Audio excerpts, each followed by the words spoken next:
નમસ્કાર, હું છું જાવેદ સૈયદ. આપ જોઈ રહ્યા છે ન્યૂઝ ફોર ઇન્ડિયા. વાત કરીશું ઘરફોડ ચોરીની. ભાવનગર શહેરના કુમારવાડા વિસ્તારમાં રોહિત મિલવાળા ખાંચામાં ક્વાર્ટર નંબર 11માં રહેતા સોહિલભાઈ તેમજ તેમનો પરિવાર અજમેર દરગાહ પર જાત્રાએ ગયો હતો. પરિવાર બહારગામ હતો તે દરમિયાન તેમના બંધ મકાનના તાળા તોડી તસ્કરો ઘરમાં પ્રવેશી આશરે 6 લાખ રૂપિયાની ચોરી કરી નાસી છૂટ્યા હતા. અજમેરથી પરત ફરતા ચોરી થઈ હોવાની જાણ થતાં સોહિલભાઈએ પોલીસને જાણ કરી હતી અને પોલીસ જરૂરી કાર્યવાહી હાથ ધરી કાયદેસરની કાર્યવાહી હાથ ધરી હતી.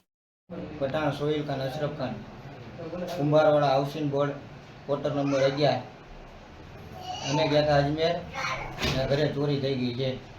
6.5 લાખ રૂપિયા રોકડા હતા. તો તમને કેમ ખબર પડી? અમે અહીંયા અત્યારે ઘરે આવ્યા સવારે તો તાળું તૂટેલું હતું ને અંદર જોયું તો ફ્રીજ બીજ આ બધું ખુલ્લું હતું એટલે મેં પોલીસ ફરિયાદ પાડોશને પૂછ્યું તમે? પાડોશને પૂછ્યું તો એ લોકોએ એમ કીધું કે તમે આવી ગયા છો એટલે મેં જોયું કે તાળું પડ્યું છે બહાર. શું બનાવ શું બન્યો? અમે અજમેર ગયા હતા ને અહીંયા ઘરે ચોરી થઈ ગઈ છે. કેટલી કિંમતની ચોરી? 6.5 લાખ રૂપિયા રોકડા હતા. એની પર શક કરી?